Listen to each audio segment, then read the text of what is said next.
সুন্নাতুল জামাতেরা সব সময় নবী নবী নবী নবী কেন করে? আমরা কেন করব না বাবা? আমরা নবীর ভালোবাসার কথা কেন বলবো না? কারণ নবীর ভালোবাসা ছাড়া পৃথিবীতে আমি যতই নামাজ পড়ি না কেন, আমি যতই রোজা করি না কেন, আমি যতই হজ করি না কেন, আমার আল্লাহ দরবারে নবীর ভালোবাসা ছাড়া কবুল হবে না।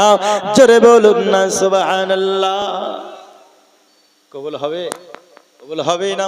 এমন ভালোবেসেছেন বিশ্ববিখ্যাত হযরতে বেলাল, যাদের মতো আমাদেরকেও মুহাব্বত করতে হবে। হযরতে বেলাল যেমন নবীকে ভালোবেসেছেন, ওই রকম যদি আমরা নবীকে ভালোবাসতে পারি, আল্লাহর নবীকে কাছে পেয়ে যাব। আল্লাহ আল্লাহ সুবহানাল্লাহ, আল্লাহকেও আমরা কাছে পেয়ে যাব। বন্ধুরে আমার, এই হযরতে বেলালকে এবং কেমন করে তার জন্ম হলো আমি আপনাদেরকে একটু বলি। হে বাবাজি আমার, চলুন একটু আগের দিকে এগিয়ে যাই। ওই বাদশা আবরাহা এমন একটি গির্জাঘর তৈরি করেছিল, সমস্ত পৃথিবীর মুসলমানেরা কাবা ঘর জিয়ারত করতে আসতো। সমস্ত মুসলমান কাবা ঘরের তওয়াফ করতে আসতো বাবা। কিন্তু বাদশা আবরাহা এ কোন মুসলমান ছিল না। হে বাবাজি আমার, তার মনে বড় হিংসা হলো, তার মনে বড় রাগ হলো যে সবাই কাবা ঘরের তওয়াফ করতে যায়, সবাই কাবা ঘরের ইবাদত করতে যায়। দরদি বাদশা আবরাহা কাফির এ মনে মনে চিন্তা করেছে, আমি একটি সুন্দর গির্জাঘর তৈরি করব, আমি একটি সুন্দর ঘর তৈরি করব। এত সুন্দর ওই ঘর হবে, মানুষ ওই কালো কাবা ঘর দেখতে যাবে না, আমার সুন্দর ঘরকে দেখতে আসবে। হে বাবাজি আমার, সকল আপনার বাদশা আবরাহা সুন্দর একটি গির্জাঘর তৈরি করেছেন। গির্জাঘর যখন তৈরি করলো, আল্লাহর কি কুদরত! বাদশা আবরাহার সুন্দর গির্জাঘর কেউ দেখতে যায় না, আল্লাহর কালো কাবা ঘর সবাই তওয়াফ করতে আসে। কাবা ঘর তওয়াফ করতে আসে। হাজিরা হজে যায়, কালো কাবা ধরে কয় মোর গুনাহ মাফ চাই। হাজিরা হজে গিয়ে কালো কাবাকেই ধরে ধরে আল্লাহর কাছে কান্না করে, করে না? আল্লাহর কাছে কান্না করে। হে বাবাজি আমার, আমি আপনাদের সামনে বলবো হযরতে বেলালের জন্ম কেমন করে হলো। দরদি আপনার বাদশা আবরাহা যখন গির্জাঘর তৈরি করেছিল, এমন তো অবস্থাতে হে দরদি আমার, বাদশা আবরাহার আগে রাগান্বিত হয়ে গিয়ে ক্ষমতাবান মানুষ ছিল, আপনার হস্তি বাহিনী নিয়ে চলে এসেছে মক্কার সরজমিনে। মক্কার সরজমিনে এসেছেন এই মনোভাবনা নিয়ে যে কাবা ঘর বাদশা আবরাহা ধ্বংস করে দেবে। সর্বপ্রথম বাদশা আবরাহা যখন মক্কার সরজমিনে এসেছে, ওই সময়তে বাদশা আবরাহা অনেক বড় বড় সরদারদের কারো ঘোড়া, কারো উট, কারো ছাগল বকরি বন্দী করে রেখে দিয়েছে, রাস্তাঘাট বন্ধ করে দিয়েছেন। হে বাবাজি আমার, মক্কার সরজমিনের মানুষকে কষ্ট দেবে বলে এমত অবস্থাতে পুরা মক্কার জমিনের বড় বড় সরদারিরা হযরতে আব্দুল মুত্তালিব আমার নবীর দাদা জানের কাছে গেল। দরদি হযরতে আব্দুল মুত্তালিবের কাছে যাওয়ার পরে যেন বলতেছে, ওগো আব্দুল মুত্তালিব, ওগো কাবা ঘরের মুতাল্লিক, আপনি আমাদের হেল্প করুন না। বাদশা আবরাহা আমাদের অনেক উট বন্দী করে রেখে দিয়েছে, অনেকের ছাগল বকরি বন্দী করে রেখে দিয়েছেন। বাদশা আবরাহার কাছে আপনি যান, যাওয়ার পরে আমাদের ছাগল এবং উট ছুড়িয়ে নিয়ে আসুন। বন্ধুরে আমার, বাদশা আবরাহার কাছে হযরত আব্দুল মুত্তালিব সবার রিকোয়েস্টে যখন যায়, বাদশা আবরাহার যে তাবু টাঙানো ছিল, যে খেমা ছিল, ওই খেমার মধ্যে হযরতে আব্দুল মুত্তালিব যখন প্রবেশ করে, বাদশা আবরাহা হযরতে আব্দুল মুত্তালিবের সম্মানার্থে নিজের সিংহাসন থেকে নিচে নেমে এসেছিল। জোরে বলুন না সুবহানাল্লাহ। বাদশা আবরাহা তার সিংহাসন থেকেও হযরতে আব্দুল মুত্তালিবকে দেখে নিচে নেমে এসেছেন। এই হচ্ছে হযরত আব্দুল মুত্তালিবের সম্মান। একজন কাফির হওয়ার পরেও তিনাকে সম্মান করতে বাধ্য। এইবার হযরত আব্দুল মুত্তালিব তিনি বলছেন, বাদশা আবরাহা, আমি নাকি শুনলাম আপনি কাবা ঘর ভাঙতে এসেছেন। বলছে হ্যাঁ। বলে কেন? কারণ আবরাহা যে গির্জাঘর তৈরি করেছিল, মক্কা থেকে কোনো একজন ব্যক্তি গিয়ে ওর গির্জাঘরে পায়খানা করে দিয়েছিল। বুঝলেন? ওর গির্জাঘরে পায়খানা করে দিয়েছিল। তো কে করেছে? তো সন্দেহবাচন হলো কি যে মক্কার মানুষ এসে এইখানে গির্জাঘরে আমার পায়খানা করে দিয়েছে। তা আমার গির্জাঘরে পায়খানা করে দিয়েছে, ওদের কাবা ঘরও ভেঙে দেব। বুঝতে পারলেন না? এইবার কথা যখন শুনতে পেয়েছে হযরত আব্দুল মুত্তালিব, এমত অবস্থাতে বাদশা আবরাহাকে জিজ্ঞেস করছে। তো বাদশা আবরাহা বলছে, হ্যাঁ আমি আপনার গির্জাঘর ভাঙবো। আপনি কি বলছেন বলুন, আমি আপনার কাবা ঘর ভাঙবো। তো হযরত আব্দুল মুত্তালিব তিনি বলছেন, বাদশা আবরাহা, আমি কাবা ঘর রক্ষা করার জন্য তোমার কাছে আমি আবেদন করতে আসিনি। জোরে বলুন সুবহানাল্লাহ। আমি কাবা ঘর রক্ষা করতে আসিনি, আমি আপনার কাছে এসেছি। আপনি মক্কার সরজমিনে অনেক বড় বড় সর্দারদের উট বেঁধে রেখেছেন, ছাগল বকরি বেঁধে রেখেছেন, তাদেরকে আপনি অত্যাচার করতেছেন।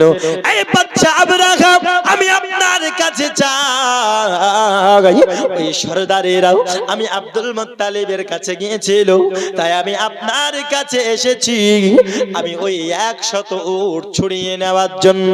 তখন বাদশা আবরাহা বলতেছে, আব্দুল মুত্তালিব, তোমার কাবা ঘর ধ্বংস করতে এসেছি, তার সম্পর্কে তুমি কোনো কথা বলো না। তুমি তোমার উট নিয়ে ব্যস্ত আছো, তুমি কাবা ঘরকে নাকি সব থেকে বেশি ভালোবাসো, তুমি কাবা ঘরের নাকি সেবক, তুমি কাবা ঘরের বিষয়ে কোনো কথা বলো না। হযরত আব্দুল মুত্তালিব এমন অবস্থায় বাদশা আবরাহাকে বলতেছে, ওগো বাদশা আবরাহা, আমি আপনার কাছে ওই 100 উট ছাড়াতে চাই। আমি কাবা ঘরের জন্য আপনার কাছে গিড়গিড়াবো না, আমি কাবা ঘরের জন্য আপনার কাছে হাত পা ধরবো না, কারণ আমার এই আত্মবিশ্বাস আছে, আমি আর কাবা ঘর আমি আপনার কাছে ভিক্ষা চাইবো না।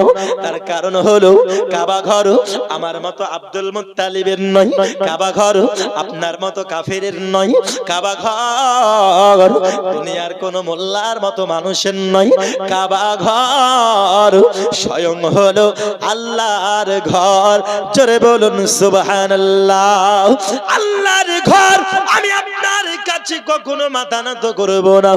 যার কাবা ঘর তিনি রক্ষা করবে,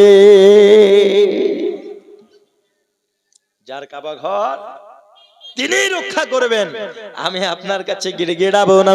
বাদশা আবরাহা এমন কথা শোনার পরে সঙ্গে সঙ্গে উটগুলো ছেড়ে দিয়েছেন। এইবার বাদশা আবরাহা কাবা ঘরে ধ্বংস করবে বাবা, কাবা ঘরের দিকে হস্তি বাহিনী নিয়ে এগিয়ে এসেছেন। ওই দিকে হযরতে আব্দুল মুত্তালিব কাবা ঘরকে ধরে ধরে বলতেছে, ওগো আল্লাহ, তুমি তোমার কাবা ঘর রক্ষা করো মাবুদ, আমার সামর্থ্য নাই বাদশা আবরাহার সঙ্গে যুদ্ধ করতে, আমার সামর্থ্য নাই বাদশা আবরাহার সঙ্গে আমি যুদ্ধ করব। মওলা গো, আপনার কাবা ঘর আপনি রক্ষা করুন। আব্বাজি আমার, কাবা ঘর যখন বাদশা আবরাহা ধ্বংস করতে এসেছে, এ দরদি আমার, বাদশা আবরাহা হাতিগুলোকে যখন সামনের দিকে এগিয়ে দেয়, হাতিগুলো কোনো মতে এগোতে যায় না, হাতিগুলো কোনো মতে এগোতে চায় না। তখন সেনাবাহিনীকে হুকুম দিল, সেনাবাহিনী, যাও যাও যাও, তোমরা কাবা ঘর চূর্ণ বিচূর্ণ করে দাও। হে দরদি আমার, এমত অবস্থাতে মহান আল্লাহ পাকের হুকুম হয়ে গেল বাবা। হঠাৎ করে জানো আবাবিল ছোট ছোট পাখি আপনার দুই পা দিয়ে ধরে ধরে একটি করে পাথর এবং একটি ঠোঁটে পাথর নিয়েছে। এত ছোট ছোট পাথর হাজার হাজার আবাবিল পাখি আসমান দিয়ে যেন উড়ে যায়।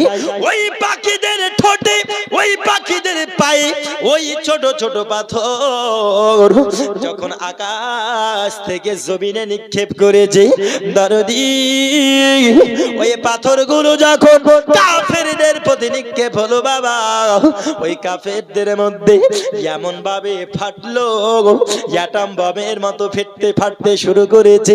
আস্তে আস্তে আবাবিল পাখিরাও পাথর নিক্ষেপ করে যায়, আর কাফেরের ধ্বংসরা ধ্বংস হতে যায়। কাফেরের দলেরা আস্তে আস্তে নিস্তেনাবুদ হয়ে যায়, কেউ যেন এগোতে চায় না। এমন কি বাবা, যেই কাফেরেরা কাবা ঘর ধ্বংস করতে এসেছিল সবাই ইন্তেকাল করে যায়।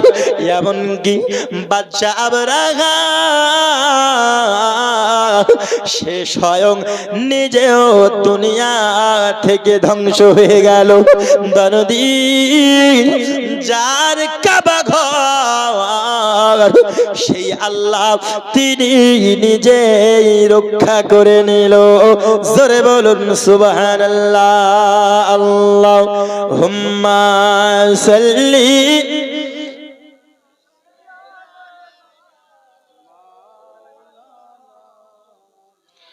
وعلى آل سيدنا مولانا محمد وعلى آل مولانا محمد صلى الله على محمد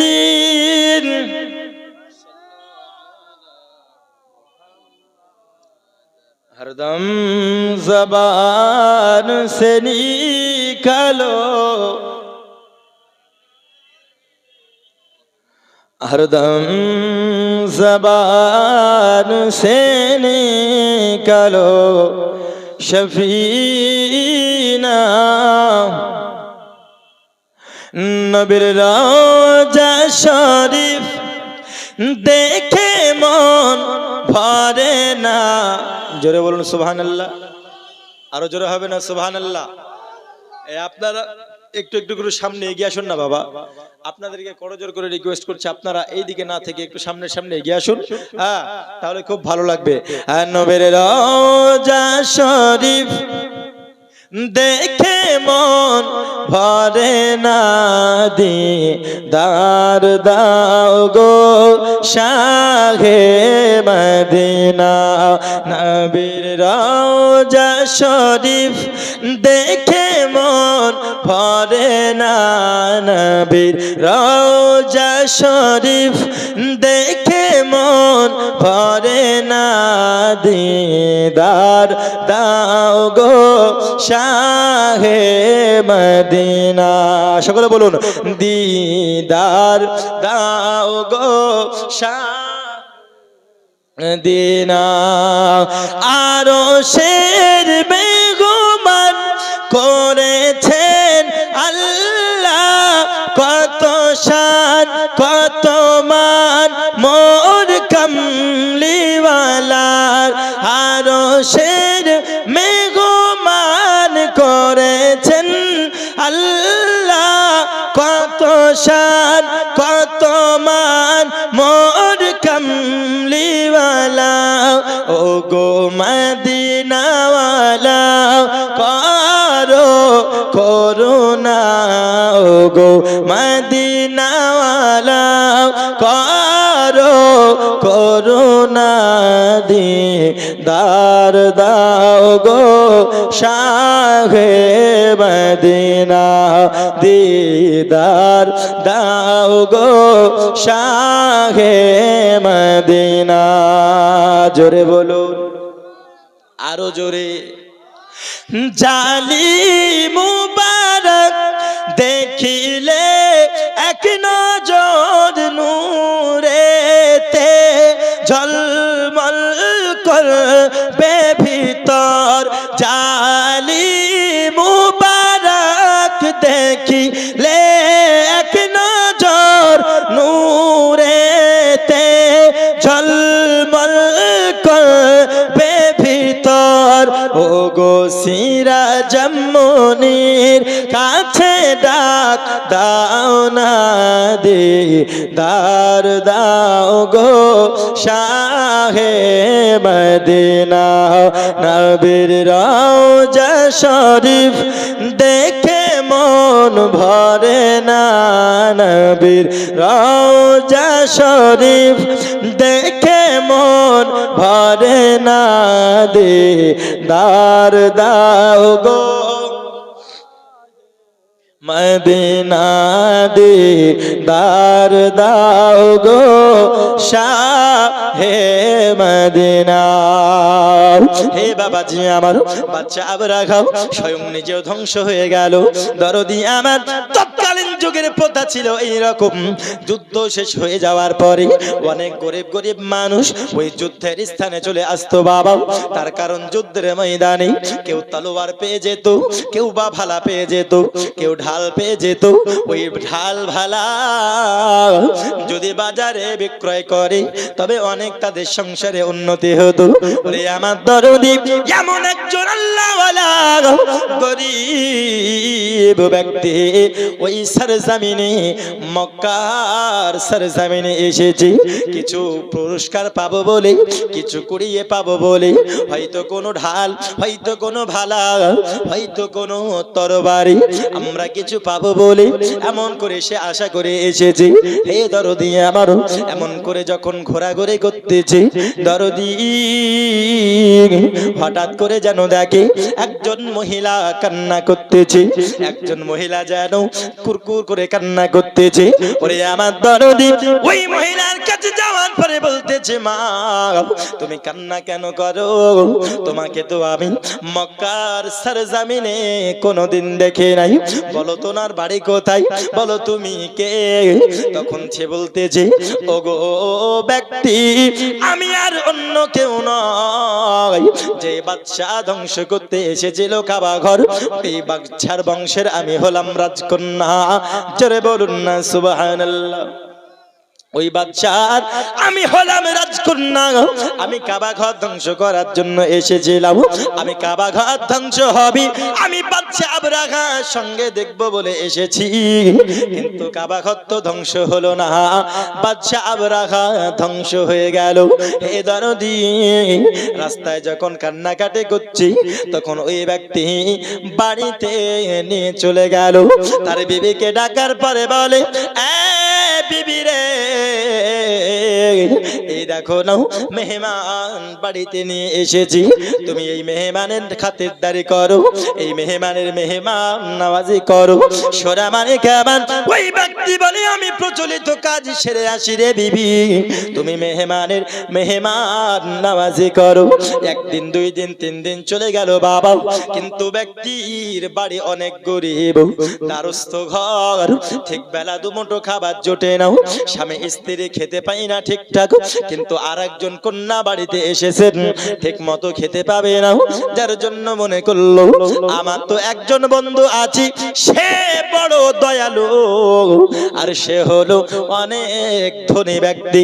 হে দরদি আমার, ওই বন্ধু নিয়ে চলে গেল তার বন্ধু খলফের কাছে, এই কারণে যে খলফের কাছে যদি আমি তাকে রাখি তাহলে ঠিক মতো দুবেলা খেতে পাবে এবং মেহমান নামাজি করা হবে। হে আমার দরদি, সঙ্গে সঙ্গে খলফের কাছে নিয়ে চলে গেল বাবা। খলফের কাছে যাওয়ার পরে বলতেছে, এ বন্ধু খলফ, এই দেখো না তোমার জন্য একটি পুরস্কার এনেছি। বলে, বন্ধু রে, কি আমার জন্য তুমি পুরস্কার এনেছো? বলে, আমার দরদি পুরস্কারের কথা যখন বলে রে, সঙ্গে সঙ্গে বলতেছে, বন্ধু দেখো কত সুন্দর ফুটফুটে একটি কন্যা নিয়ে এসেছি, তোমার সেবা করবে, তোমার কাছে থাকবে, তোমার কাছে মেহমান নামাজি তোমার করবে। সঙ্গে সঙ্গে বলতেছে, এ বন্ধু, আমি খালফ জিন্দেগিতে এই মক্কার সরজমিনে আমি তাকে দেখি নাই। ওগো আমার বন্ধু, তুমি বলো এই কন্যাকে, এই কন্যাকে। তখন তার বন্ধু বলছে, বন্ধু খালফ, এ হলো বাদশা আবরাহার রাজকন্যা। বলে, কোথায় তুমি পেলে? কাবা ঘর ধ্বংস করতে এসেছিল, আর এই কন্যাও ওই দৃশ্য দেখবো বলে এসেছিল। হঠাৎ করে কাবা ঘর তো ধ্বংস হলো না, আল্লাহর কাবা ঘর আল্লাহ রক্ষা করে নিয়েছিল। এই কন্যা আর বাড়ি ফিরে যেতে পারে না।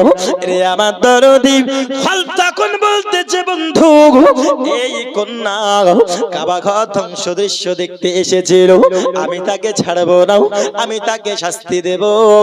বলে, আমি তাকে শাস্তি দেব। বলে, কেন? কারণ আল্লাহর কাবা ঘর ধ্বংস করার নিয়াতে তারা এসেছিল। দরদি হঠাৎ করে তখন বলতেছে, ওগো বন্ধু খালফ, আমি তোমার কাছে শাস্তি দেওয়ার জন্য নিয়ে আসি নাই রে বন্ধু। আমার বাড়িতে এই মহিলা মেহমান ছিল রে, আমার বাড়িতে হয়তো মেহমান নামাজি হবে না, ঠিক মতো দুবেলা খেতে পাওয়া যাবে না, তার জন্য আমি তোমার কাছে নিয়ে এসেছি। বন্ধু, আপনার যদি শাস্তি দেওয়ার নিয়ত থাকে, তাহলে তাকে কোনো সাজা নয়, তাকে কোনো চাবুকের আঘাত নয়, তাকে কোনো শাস্তি দেওয়া যাবে না। শাস্তি যদি দিতে হয়, ও বন্ধু খালফ, আপনার হাজারো গোলাম কাজ করে গো বন্ধু, আপনার দরবারে শত শত গোলাম চাকরি করে, কাজ করে। ও গো বন্ধু খালফ, আপনি আপনার একজন গোলামের সঙ্গে তার বিবাহ দিয়ে দিন, দুটো ফায়দা হয়ে যাবে। আপনার রাজকন্যা হওয়ার পরেও তার যত আত্ম অহংকার, যদি একজন দাসের সঙ্গে বিবাহ দেন, তার আত্ম অহংকার মিটে যাবে, আর তাকে শাস্তি দিয়ে দেওয়া হবে। আল্লাহুম্মা সাল্লি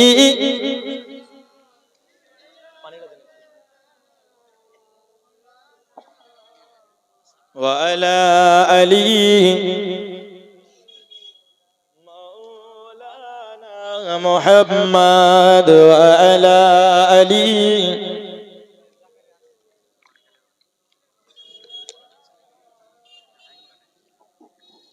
সাল্লাল্লাহু আলা মুহাম্মাদিন। জোরে জোরে পড়ুন না। हरदम ज़बान से निकालो पाक नामे সাল্লাল্লাহু তাআলা আলাইহি ওয়াসাল্লাম। তো কি বলছে যে একজন তোমার গোলামের সঙ্গে তুমি বিয়ে দিয়ে দাও, তাহলে ওর শাস্তিও দেওয়া হয়ে যাচ্ছে, আবার রাজকন্যা হওয়ার পরে গোলামের সঙ্গে যখন বিয়ে হবে, তা আত্ম অহংকার মিটবে কি মিটবে না? আত্ম অহংকার যত আছে বর্তমান সময় দেখবেন, যাদের বাবা একটু ধনী হয়, যাদের বাবা একটু টাকাওয়ালা হয়, ওইসব মেয়েদের ওইসব ছেলেদের জমিনে পা দাঁড়ায় না। আছে না নাই? জমিনে পা দাঁড়ায় না। আরে বাবা রে, গরিব মানুষ মনে হচ্ছে তাদের চোখের বালু, মনে হয় না এরকম? অনেক এমন ঘ্যাম দেখায়, বুঝতে পেরেছেন? সে মেয়ে হোক চাই ছেলে হোক, যদি বাপের একটু টাকা থাকে, আরে বাপরে, তার চোখে চোখ মিলানো যাবে না। তার সঙ্গে যদি একটু কথা বলতে যাই, ওর কথার মনে হচ্ছে এক একটা কোথাও 10,000 টাকা দাম। তো ওই খলফ, যার বাড়িতে অনেক গোলাম চাকরি করছে, এমত অবস্থাতে খলফ তখন ডাকে একজন চাকরকে, যে চাকরের নাম হলো বাররা এবং ডাক নাম হচ্ছে রেবা। আর তাকে ডাকার পরে যেই মহিলাকে ডেকেছিল, নিয়ে এসেছিল, সেই মহিলার নাম হচ্ছে হামামা। কি নাম? একটু মনে রাখবেন, হামামা। তো ওই মহিলাকে ওই বাররা অর্থাৎ রেবার সঙ্গে ডেকে তখন ওই রেবাকে বলছে, ওরে রেবা, তুই আমার কাছে দীর্ঘদিন ধরে কাজ করতেছিস, রেবারে আমি তোর বিবাহ দেব মনে করতেছি, তুই কি বলিস বল। তখন রেবা বলে, হুজুর ও আমার মুনিব, আমি আপনার দরবারে চাকরি করি, আমি আপনার গোলাম, আমি আপনার চাকর, আপনি যেটা বলবেন আমায় সেটা করতে হবে, কারণ আমি ব্যক্তিগত স্বাধীনতা আমার নাই। মুনিব যেটা বলবে চাকরকে সেটা করতে হবে। মুনিব বলতেছি, ওরে রেবা, দেখ দেখ দেখ, এই কন্যার সঙ্গে আমি তোর বিবাহ দেব। আব্বাজি আমার ওই মহিলা কোনো মতে বিবাহ করতে চাই না, কিন্তু মুনিব যেটা বলবে বাধ্য হয়ে সেটা করতে হবে। দরদি রেবার সঙ্গে হামামার বিয়া দিয়ে দেওয়া হলো। হে বাবাজি আমার, তখন রেবা বলতেছি, এই আমার মুনিব, আমি আপনার কাছে একটি আবেদন করি। ওগো আমার মুনিব, ওগো খলফ, আমি আপনার দরবারে দীর্ঘদিন ধরে চাকরি করতেছি, আমি আপনার দরবারে দীর্ঘদিন ধরে কাজ করতেছি।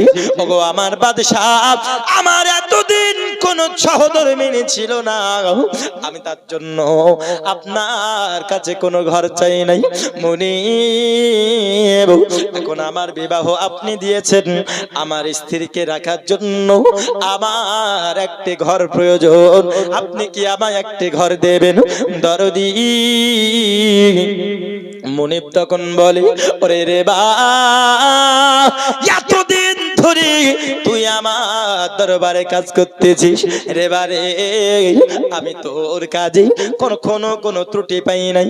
একজনের কাজ পাঁচজনের কাজ তুই একা করে দিস রে রেবা, আমি তোর কাছে কোনো কমপ্লেন পাই নাই।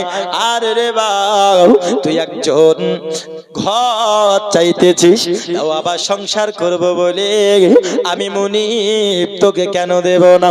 যা যা যা রেবা, ওই ঘরে তুই থাকবি।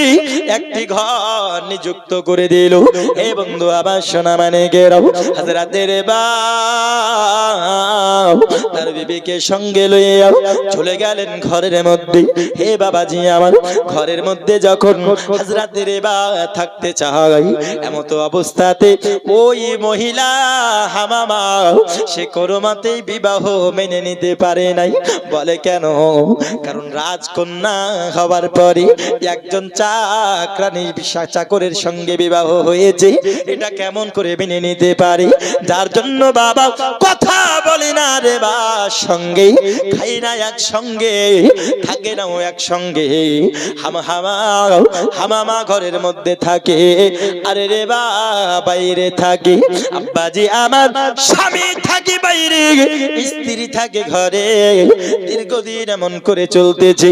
হে বাবাজি আমার, স্বামী সারাদিন কাজ করে আসে, আর রাত্রিবেলায় নিজেই খানা করে খাওয়া দাওয়া করে, কিন্তু দরদি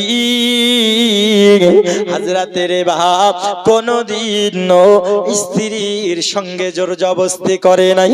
ওরে আমার দরদি, একদিন দুই দিন করে করে যেন চলে যায়, স্বামী থাকে বাইরে আর স্ত্রী থাকে ঘরে। হামামা মনে মনে চিন্তা করতেছে, ওগো উপরওয়ালা, ওগো আল্লাহ পাক, আমি আমার এমন সহধর্মী আমি পেয়েছি। ওগো মাওলা, পৃথিবীর জমিনে আমি হলাম রাজকন্যা, আজ আমার শরীর দেখি, আজ আমার চেহারা দেখি, কতই না রূপবতী আমাকে বিবাহের প্রস্তাব দিয়েছে।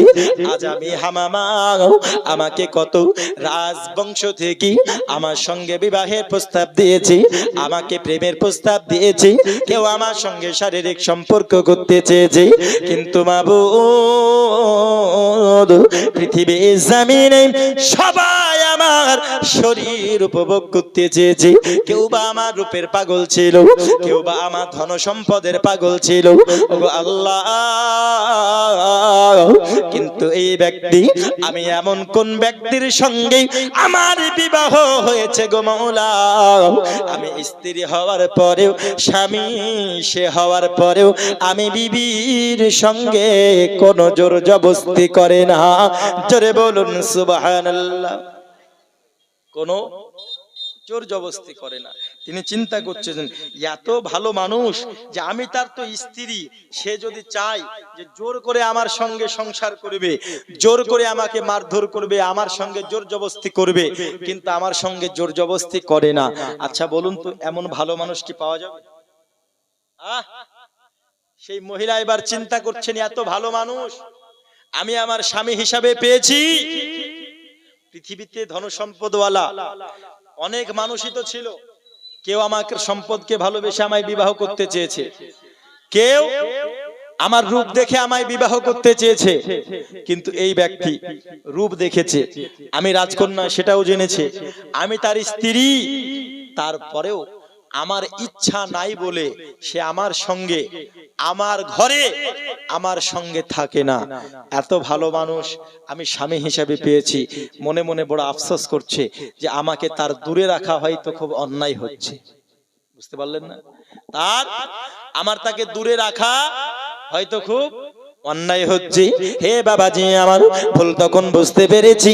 এইবার রেবা কাজ করে যখন বাড়িতে এসেছে তখন হামামা ডাক দিয়া কই, স্বামী আর থাকবেন না বাইরে, আসুন না একটু ঘরে, আজ থেকে আমরাও এক কালে খাবো, এক বিছানায় শোবো, একসঙ্গে সংসার করব, মোহাব্বতের কথা বলবো।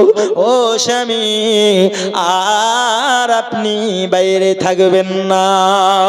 আব্বাজি আমার হামা যখন ডাক দিয়েছেন রে বাবা, তখন ওই রাত্রিবেলাতে ঘরের মধ্যে গেল, ওই রাত্রিবেলায় তারা থাকলো, ওই রাতে তাদের মধুর মিলন হলো।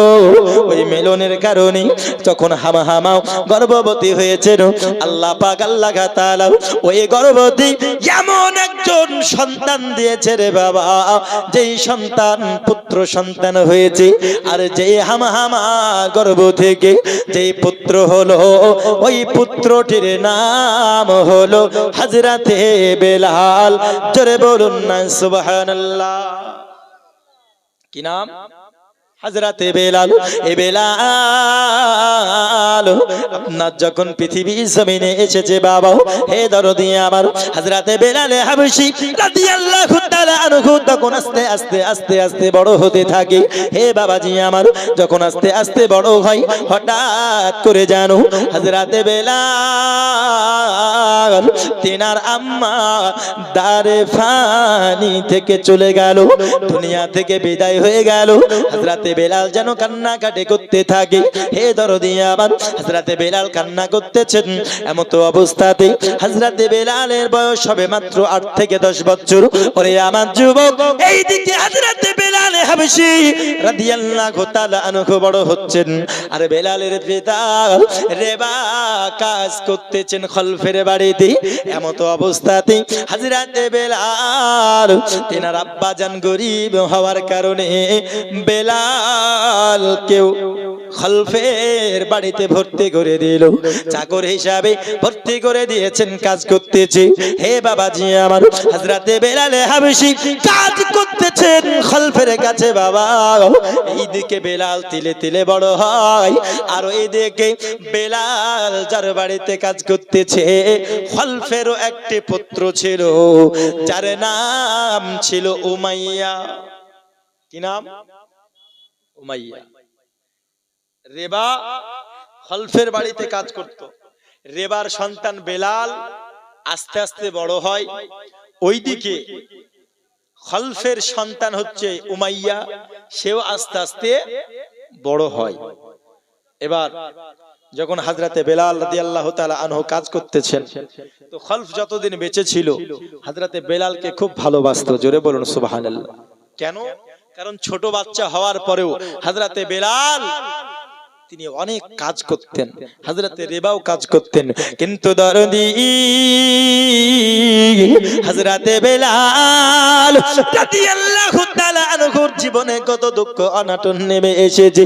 হে বাবাজি আমার বেলাল তিনার পিতাও যেন তিনাকে ছেড়ে দুনিয়া থেকে বিদায় নিয়ে নিল। ওরে আমার দরদি হযরতে বেলালের জীবনে দুঃখ অনাটন নেমে এসেছিল। হযরতে বেলাল উমাইয়ার আপনার খলফের বাড়িতে যেন কাজ করতেছে।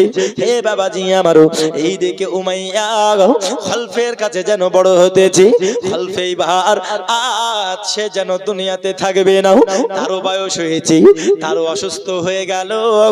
হঠাৎ যখন খলফ অসুস্থ হয়ে গেল বাবা, তার সন্তান উমাইয়াকে ডাক দিল, রে বেটা উমাইয়া, আইনা বেটা, আমার সমস্ত হিসাব পুস্তক বুঝে নেই, কোথায় কতটুকু জমি আছে, কোথায় কতটুকু ধন সম্পদ আছে, কোথায় কতটুকু আমাদের টাকা পয়সা আছে, বেটা রে একটু তুই বুঝে নেই, কারণ আমি খলফ, আমি মারা যাওয়ার পর আমার সম্পদের উত্তরাধিকারী হবে তুমি।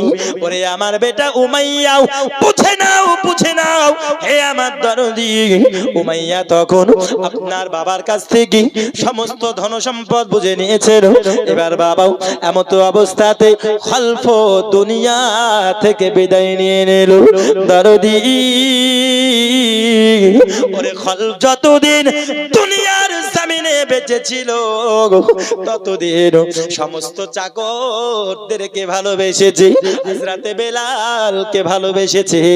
কিন্তু খলফ যখন মারা যায়, তার সন্তান উমাইয়া সে কোনো রকম দিল মানুষ ছিল না, সে কোনো ভালো মানুষ ছিল না রে বাবা, সে অনেক অত্যাচারী মানুষ ছিল। সে আপনার মূর্তি পূজা করত, সে অগ্নি পূজা করত রে বাবা। এ দরদি ওই উমাইয়া সমস্ত চাকরদেরকে এত অত্যাচার করত বাবা, সমস্ত চাকরদেরকে চাবুকের আঘাত করত, ধৈর্যের বাইরেও কাজ করে নিত। কিন্তু হযরতে বেলাল সেও উমাইয়ার কাছে কাজ করতেছে। এ বাবা এমন করতে করতে করতে হযরতে বেলাল তার যেন দিন চলে যায়, 1 বছর 2 বছর 3 বছর করতে করতে অনেক দীর্ঘ বছর কেটে যায়। হযরতে বেলাল তিনি আপনার যেন একদিন কাজ করতেছে। ওরে আমার যুবক, হযরতে বেলাল রাদিয়াল্লাহু তাআলা আনহুর একজন বন্ধু ছিল, যার নাম ছিল আম্মার ইবনে ইয়াসির রাদিয়াল্লাহু তাআলা আনহু। হে বাবাজি আমার, হযরতে বেলাল একদিন কাজ তিনি করতেছে, হঠাৎ করে তার বন্ধু যেন তার কাছে এসেছে। আসার পরে বলতেছে, বেলাল তুমি কি করতেছো?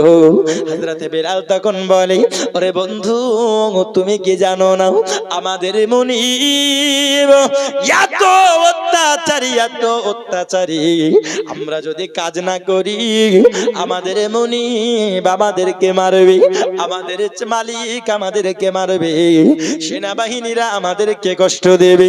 ওরে বন্ধু আমি তো কাজ করতেছি, কিন্তু তুমি আমায় বলো তোমায় কেন এত খুশি দেখা যায়, তোমায় কেন এত আনন্দিত দেখা যায়? তখন বাবাজি আমার হযরতে বেলালের বন্ধু তখন বলতেছে, বেলাল আমি কেন খুশি হব না, আমি কেন খুশি হব না বেলাল, আমি এই মুহূর্তে এমন জায়গা থেকে আসছি রে বেলাল, যে জায়গাতে পৃথিবীর যদি কেউ যায় ওই ব্যক্তি আনন্দিত হয়ে যায়, ওই জায়গাটি আর অন্য কোনো জায়গা নয়, ওই জায়গাটি হলো আমার দরদি নবীর দরবার। জোরে বলুন না সুবহানাল্লাহ। কোন জায়গা? আমার নবীর দরবার থেকে হযরতে বেলালের বন্ধু বেলালের কাছে আসছে।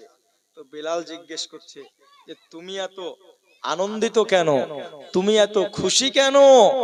তো বলছে খুশি হব না, আমি ইসলামের ছায়াতলে আমি নবীর হাতে হাত দিয়ে মুসলমান হয়ে কালেমা পড়ে মুসলমান হয়ে গেছি। জোরে বলুন সুবহানাল্লাহ, আরো জোরে বলুন সুবহানাল্লাহ। তখন বেলাল জিজ্ঞাসা করতেছে, ও বন্ধু আমার, ওই জায়গাতে তুমি কি শিখতে পেরেছো, ওই জায়গাতে তুমি কি জানতে পেরেছো? আর ওই ব্যক্তিকে আমায় একটু তুমি বলো না। ওরে আমার দরদি হযরতে বেলাল রাদিয়াল্লাহু তাআলা আনহু তার বন্ধু সঙ্গে সঙ্গে কোরআন তেলাওয়াত করতে শুরু করেছে। কোরআনের আয়াত যখন শোনাই, ওরে আমার বাবা হযরতে বেলাল সঙ্গে সঙ্গে তখন বলতেছি, ওগো আমার বন্ধু এখন তুমি যেটা পড়লে ওই তেলাওয়াতটা কি তুমি আবার করবে? ওরে আমার বাবা বন্ধু তখন আবার কোরআনের তেলাওয়াত করতে লেগেছে। হে বাবাজি আমার, আবার যখন তেলাওয়াত করে নিয়েছেন হযরতে বেলাল তিনি বলতেছে, এ বন্ধু তুমি কি আবার তেলাওয়াত করবে? হে বাবাজি আমার, এমন করে করি হযরতে বেলাল তিনি বারংবার বলতেছেন, হে আমার বন্ধু তুমি তেলাওয়াত করো। ওই বন্ধু বারংবার তেলাওয়াত করতেছি। হযরতে বেলাল রাদিয়াল্লাহু তাআলা আনহু বলতেছে, ওরে আমার বন্ধু, পৃথিবীর জমিনে কোন মাওলানা যদি একবার দুটো গজল বলে, কোন মাওলানা যদি একটি কথা দুইবার বলে, একজন মানুষ যদি একটি কথা বারংবার বলে, তবে সহ্য হয় না রে।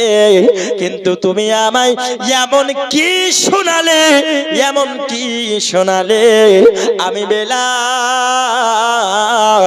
যতবার শুনি ততই শুনতে মন চায়।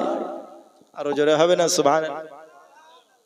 এ বন্ধু, কোরআন যখন শুনিয়েছে, বেলাল বলছে তুমি এমন কি শোনালে আমায়, আমি যতবার শুনি ততবার শুনতে মন চায়।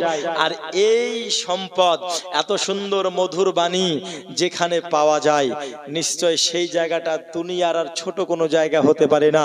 অবশ্যই সেই জায়গাটা হচ্ছে পৃথিবীর সবথেকে উত্তম জায়গা। জোরে বলুন সুবহানাল্লাহ। আরো জোরে বলুন সুবহানাল্লাহ। পৃথিবীর সব থেকে উত্তম জায়গা, তো উত্তম জায়গাটা কি? তো সেটা হচ্ছে আমার নবীর দরবার। একটু জোরে বলুন সুবহানাল্লাহ। আমার নবীর কাছে গিয়েছেন, তো সেই নবী কে? তো সেই নবী হচ্ছেন আখিরি পয়গম্বর জনাবে মুহাম্মদ রাসূলুল্লাহ সাল্লাল্লাহু তাআলা আলাইহি ওয়াসাল্লাম। তাই কবি বলছেন, মুহাম্মাদের নাম জপেছিলি বুলবুলি তুই আগে, মুহাম্মাদের নাম জপেছিলি বুলবুলি তুই আগে, তাই কি রে তোর কণ্ঠের গান এতই মধুর লাগে, ওরে এতই মধুর লাগে, মুহাম্মাদের নাম জপেছিলি বুলবুলি তুই আগে। জোরে বলুন। ওরে গোলাপ নিরিবিলি তুই ছুঁয়েছিলি নবীর কদম ধুলি, ওরে গোলাপ নিরিবিলি তুই ছুঁয়েছিলি নবীর কদম ধুলি, সেই কদমের খুশবু কি আজ তোরা তোরে জাগে, ওরে তোরা তোরে জাগে, মুহাম্মাদের নাম জপেছিলি বুলবুলি তুই আগে। তোরে বলুন সুবহানাল্লাহ।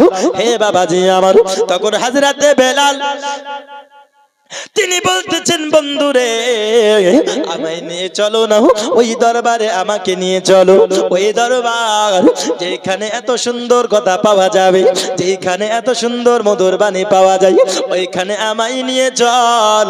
ওইখানে আমি গিয়ে নবীর হাতে হাত দিয়ে মুসলমান হব। ওরে আমার বাবা, হযরতে বেলালকে তার বন্ধু সঙ্গে সঙ্গে নবীর দরবারে নিয়ে যাওয়া হয়। হযরতে বেলাল আমার নবীর কাছে যখন পৌঁছালো, হে দরদি আমার নবীকে যখন হযরতে বেলাল দেখেছেন, সঙ্গে সঙ্গে আল্লাহকে ডাক দিয়ে বলতেছে, মওলা এত সুন্দর মানুষ আমি পৃথিবীতে কোনোদিন দেখি নাই। জোরে বলুন না সুবহানাল্লাহ। ওরে আমার বাবাজি, সোনা মানিক আমার হযরতে বেলাল হাবশী রাদিয়াল্লাহু তাআলা আনহু আমার নবীর হাতে হাত দিয়ে মুসলমান হয়ে গেলেন। কালেমা পড়েছি, আমার নবীর হাতে হাত দিয়ে মুসলমান হয়েছে। আর আমার নবী তিনার কালেমা শুনে, তিনার বাক্য শুনে, তিনার মধুর বাণী শুনে হযরতে বেলাল আমার নবীর প্রেমে পড়ে গেছে, আমার নবীকে ভালোবেসে ফেলেছে, আমার নবীকে মোহাব্বত করেছে। ওরে আমার দরদি সোনা মানিক, ইসলামের মধ্যে হযরত বেলাল এমন ভাবে প্রবেশ করেছে বাবা। কিন্তু যতই হোক না কেন উমাইয়া দরবারে বেলাল কাজ করতেছে। দরদি উমাইয়ার কাছে পরাধীন ভাবে বেলাল রয়েছে। বেলাল যদি উমাইয়াকে বলে দেয় যে বেলাল ইসলাম ধর্ম গ্রহণ করেছে, তবে উমাইয়া বেলালকে অনেক আঘাত করবে। কেন কেন কেন? তার কারণ উমাইয়া সে ছিল অগ্নি পূজারী, সে ছিল মূর্তি পূজারী বাবা, অনেক জালিম ছিল, আপনার অত্যাচারী ছিল বাবা। হযরতে বেলাল তিনি যেন তিনার ইসলাম গ্রহণের কথা উমাইয়াকে বলে নাই, কিন্তু উমাইয়া কেমন করে জানতে পেরে গেছে হযরতে বেলাল ইসলাম ধর্ম গ্রহণ করেছে। যখন উমাইয়ার কানে আসলো, বেলালের কাছে যাওয়ার পরে বলতেছে, ওরে বেলাল তুই আমায় বল না, আমি মানুষের মুখে শুনেছি যে তুই ইসলাম ধর্ম গ্রহণ করেছিস। বেলাল রে আমার বিশ্বাস হয় নাই, তার কারণ তুই হলি আমার চাকর, আমি হলাম তোর মুনিব, আমি তোকে যেটা বলি সেটা করিস, আমার বাধ্যে তুই কেমন করে যেতে পারিস রে বেলাল, আমার বিশ্বাস হয় নাই। ওরে বেলাল তুই আমায় বল, মানুষের মুখে যেটা শুনেছি সেটা মিথ্যা, তুই আমায় বল। তখন বেলাল বলছে, মুনিব আপনি ভুল শুনেন নাই, আপনি ভুল শুনেন নাই গো মুনিব, এ আমার মালিক ওগো উমাইয়া, অবশ্যই অবশ্যই আপনি যেটা শুনেছেন সেটা সঠিক শুনেছেন। আমি বেলাল ওই নবীর দরবারে গাইয়া, ওই নবীর দরবারে গাইয়া আমি বেলাল আমি নবীর হাতে হাত দিয়েছি, আমার নবীর বাণী শুনেছি, আমার নবীর চেহারা আমি দেখেছি, আমার নবীর হাতে হাত দিয়ে আমি মুসলমান হয়ে গেছি গো উমাইয়া। আর আমার নবীর চেহারাও এত সুন্দর, আমার নবীর চলা এত সুন্দর, আমার নবীর বলা এত সুন্দর, আমার নবীর কথাবার্তা এত সুন্দর, আমি বেলাল ওই নবীর প্রেমে পড়ে গেছি। ওই নবীর প্রেমে আমি বেলাল ওই নবীকে ভালোবেসে আমি ইসলাম ধর্ম গ্রহণ করেছি, আলহামদুলিল্লাহ আমি মুসলমান। তো উমাইয়া বলতেছে, বেলাল আমি হলাম অগ্নি পূজারী, আমি হলাম মূর্তি পূজক, আর যার মালিক হবে অগ্নি পূজা করনে वाला, মূর্তি পূজা করনে वाला, আর তার চাকর হবে মুসলমান, এটা কি করে হতে পারে? অন্যান্য মানুষেরা কি বলবে যে দেখো মালিক মূর্তি পূজারী আর তার চাকর হচ্ছে মুসলমান, নবীর হাতে হাত দিয়ে মুসলমান হয়েছে। মালিক তার চাকরদেরকে ধরে রাখতে পারছে না, তার কাছ থেকে অন্য জায়গায় চলে যাচ্ছে, ইসলাম ধর্ম গ্রহণ করেছে। আর তৎকালীন সময় প্রথা ছিল এইরকম, মালিক যে ধর্ম পালন করবে চাকরকেও সেটা পালন করতে হবে, মালিক যেটা বলবে চাকরকেও সেটা করতে হবে। চাকরের ব্যক্তিগত কোনো স্বাধীনতা ছিল না, ব্যক্তিগত স্বাধীনতা কোনো ছিল না। তার জন্য বেলালকে উমাইয়া বলতেছে, ওরে বেলাল তুমি ইসলাম ধর্ম থেকে আবার ফিরে এসো, তুমি ইসলাম ধর্ম ত্যাগ করে দাও, তুমি ফিরে এসো আর তুমি নবীকে ভুলে যাও। এটা কেমন করে হতে পারে বেলাল? তো বেলাল বলছে, উমাইয়া যেই নবীর হাতে হাত দিয়ে আমি মুসলমান হয়েছি ওই নবীকে আমি ভুলবো না, ওই ইসলাম থেকে আমি ফিরে আসবো না। একবার জোরে বলুন সুবহানাল্লাহ, আরেকটু জোরে বলুন সুবহানাল্লাহ। হে দরদি আমার সোনাবানিকেরাও, হযরত বেলাল হাবশী রাদিয়াল্লাহু তাআলা আনহু তিনার বাবা উমাইয়াকে বলতেছে, উমাইয়া উমাইয়া, উমাইয়া, আমি তোমার কথা শুনতে পারবো না। হযরতে বেলাল বারংবার তিনাকে বলতেছি, আমি আমার নবীকে বলতে পারবো না, আমি মুসলমান থেকে ফিরে আসবো না।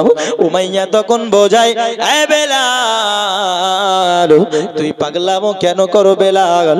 আমি মানি গো, আমি হলাম অগ্নি পূজারী, আর তুমি হবে ইসলাম ধর্ম মান্যওয়ালা। বেলাল, এটা কেমন করে হতে পারে? না বেলাল, নাও, তুমি ফিরে এসো, ইসলাম থেকে ফিরে এসো, আর তুমি আপনার নবীকে ভুলে যাও।